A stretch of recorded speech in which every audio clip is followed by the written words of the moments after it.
Hi, Gary Stearman. Time for another daily update from Prophecy Watchers, and we're very pleased to have in studio with us a guest you all know.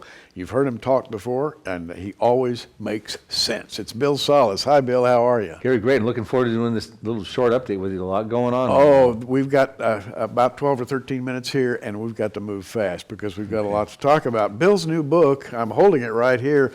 It's called the Now Prophecies. It's a very special book. I'm convinced, after talking to Bill, that he's really hit upon something. But you know what interests me? The way this book came to pass, particularly the title.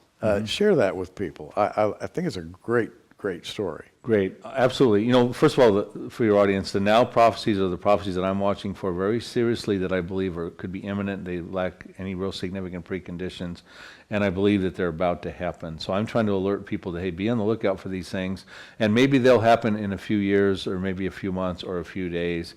What's important is that we prepare now at the present time because they could happen now. Okay, Right. So that's the goal of that. Why I called it the Now Prophecies in a nutshell, it's an interesting story.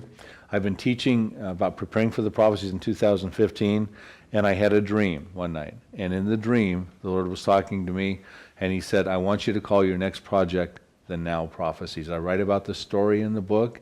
I was woken up by a anonymous phone call at 1:59 in the morning, which was unusual. It was like God's way of saying, wake up and pray about what I just told you. Don't forget about what I just told you, which I often do when I dream.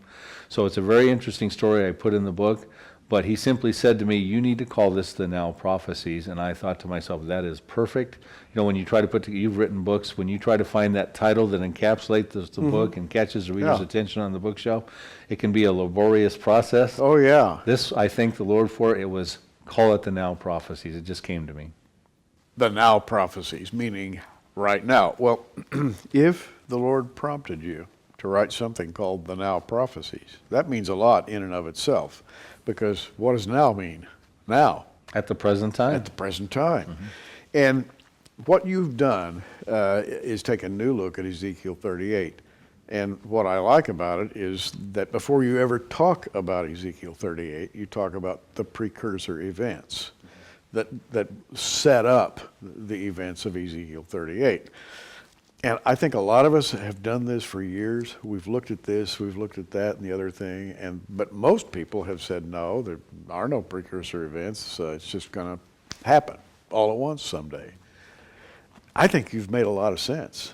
Right. Well, there are some preconditions listed in Ezekiel 38. Israel has to be dwelling securely without walls, bars, nor gates, extremely prosperous. We find out these are the details inside of the prophecy. We have to ask ourselves, is Israel dwelling in those conditions right now? So what I've done when I look at Ezekiel 38, I've got a few chapters on it. I've sort of shifted the camera angle a little bit. You know, there's been really some good books written out there on Ezekiel 38. Oh, yeah. But now I want people to look at what is God's perspective in Ezekiel 38? And then I shift the camera a little more and I say, what is Israel's perspective going on in Ezekiel 38? And I think that's what your viewers are going to find interesting is get another look at the overall prophecy. You know, the one thing that's often overlooked, and I believe the Lord wants me to trumpet this message right now because Ezekiel 38 is drawing very, very near. I call it a next prophecy. I don't call it a now prophecy because it's got some of these preconditions. Nows don't have any preconditions. Is that He's going to use that event, that most massive, armed, and dangerous Mideast event of all times, to let the world know He's the holy God, the one true God of the Bible, the Holy One of Israel in Ezekiel 39, verse 7. And He's not going to let His name be profaned anymore or forgotten anymore. And He says the nations will know He's the Lord. And you know, Gary, that's a very significant event in the timeline of man, that God comes out officially and says, listen, I'm going to silence all my critics. I'm going to make sure people understand that land over there that Israel's on is not disputed or occupied territory, and replacement theology is out to lunch. And this is all going to be accomplished in this prophecy. Well, you build so much of your book out of this verse, Ezekiel 39, 7, so I will make my holy name known in the midst of my people Israel. Now that comes at the end of all these terrible events.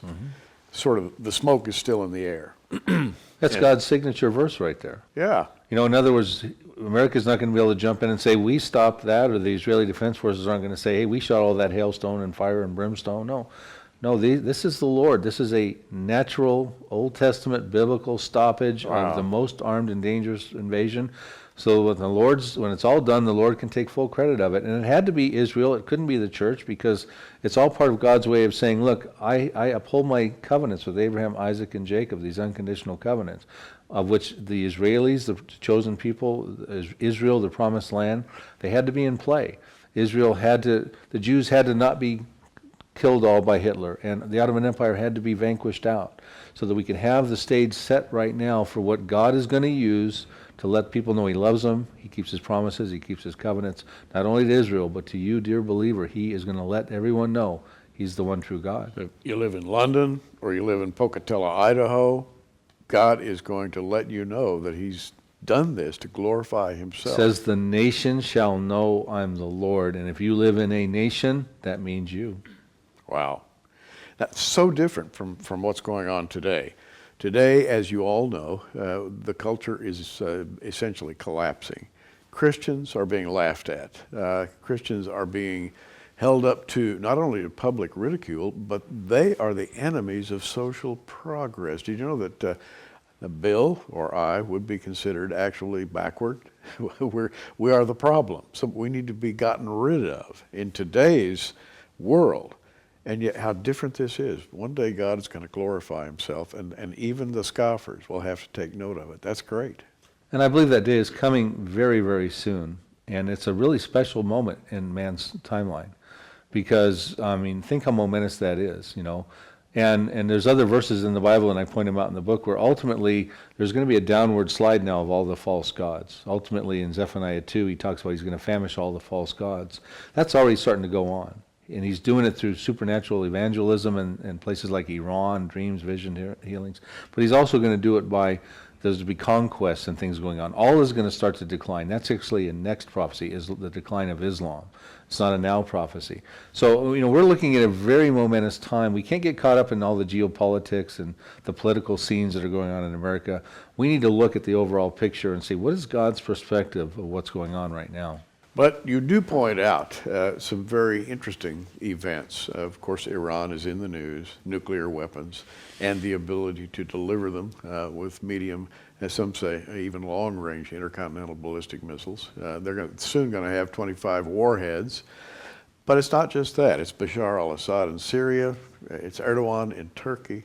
It is Mr. Vladimir Putin with all of his planes and his ships, offloading cargo in the Mediterranean, shipping it into the Middle East, helping out Bashar al-Assad.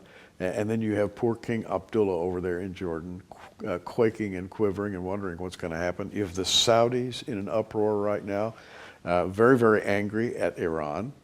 It is a powder keg of the first magnitude, Bill. Well, the whole East is imploding. And in the center of it all is the little tiny nation of Israel, through which God has plans, and He has momentous plans. He's going to uphold His holy name through Israel. And so you've got Israel surrounded by people that don't recognize their right to exist, that want to take over Jerusalem, that want to wipe them off the map, they're armed and dangerous, they're moving against each other. They're killing each other now, but their focus is going to shift toward Jerusalem and toward Israel. And so, you know, we need to remember that this is not going to get better, folks. It's going to get worse. And it's going to all roads are going to start to lead to Jerusalem, and Israel's going to have to defend itself. Okay, now I'm going to ask you I'll put you on the spot, ask you a question. The rapture. Everybody wants to know when the rapture's coming, you know. Now, we can't give you a date. We'd love to give you a date for the rapture, but will the rapture occur before this event that's described in Ezekiel 38? Before Ezekiel 38, yeah. Well, that's a very interesting question, and I'm glad you caveated it, because I believe the rapture could happen at any given time because it's an imminent event. And I don't think we're going to be here for Ezekiel 38 and 39, and I'll tell you why in just a second here. But I do want you to know, I do think the rapture, I call it the vanishing of the Christians in the book, is a now prophecy. We need to be on the alert to watch for it now. Okay, that's what these are. Now, God is going to uphold His holy name through Israel, and He's going to let the world know He's God. And the timing He's chosen to do that is really strategic. It's not a random shot, I think I'll do it now. And so you have to remember that He wants the world to know He's God and that they should put their faith in Christ before the Antichrist can come on and deceive them. And that, of course, when he's got his mark of the beast implemented in the second half of the tribulation and stuff, that's too late. God's not going to slap his head and go, oy vey, I wish I'd done it sooner. Yeah. So we need to realize that God's going to uphold his holy name before the deception, before the Antichrist, before the restrainer is taken out in 2 Thessalonians 2. And so we're looking at an event that draws nearer and nearer the more you think about it. And it is about Israel.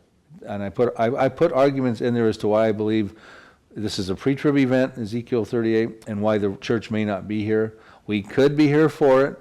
That's why we need to certainly know about it. But I think there are strong reasons why we may not be here and strong reasons why it's a pre-trib event.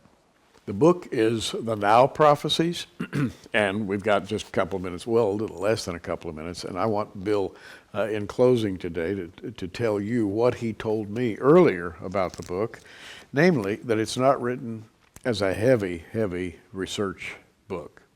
It's written in such a way that it flows along. Tell us about that. Absolutely. You know, one of the things I've always realized the Lord called me to was to take the complicated, complex prophecies and simplify them for everyone to understand. Because Bible prophecy is not for the elite or the scholarly necessarily alone, but for every man, woman, and child, because it's information God wants us all to possess so that we can make the right choices in our life to prepare for the powerful, globally impacting events that are forthcoming. Through my earlier works, and you offer them here, I had to go through and do some scholarly work and some scholarly research and lay out my arguments about Psalm 83 and these other prophecies. But this book is not about that. This book is taking all that research and all those conclusions and putting it into an easily understandable format, because these prophecies are about to roll out off the parchment onto the pavement, and we need to be looking at them and understanding them and putting them into application in our lives. We have the book, The Now Prophecies, for $14.95. The DVD, which is very watchable, $14.95. Together, $27.95. And when you order that, you get a free Join Us in Jerusalem DVD, chronicling our trip to Jerusalem. The Prophecy Watchers went there. What a time we had. And with every order, we always send a current magazine. Bill's got an article called Ezekiel 38, the Marquee Event, in the March edition of the Prophecy Watcher. Now, we also have the Bill Salus collection. You go to our online bookstore and just scroll down to Bill Salus, the Bill Salus collection. You can also find the book and DVD, Nuclear Showdown in Iran, and the book and DVD, Psalm 83. And Bill revolutionized the way that people look at Psalm 83. We've got it all covered, Bill. We did. We did a whole lot in 10, 12 minutes here, didn't we? And may the Lord bless you and your work, and Godspeed you on to your next event, whatever that may be. I hope you get a chance to tell a lot of people about this idea behind the Now Prophecies. I think the Lord's going to open those doors, Gary. He wants people to know He's the Holy One in Israel. Bill Salus, wish him well, and we'll get him back to talk with us as time goes by. Every time he can make it here to the studio, we'll bring him your way. I'm Gary Stearman. Hey, keep watching, everybody.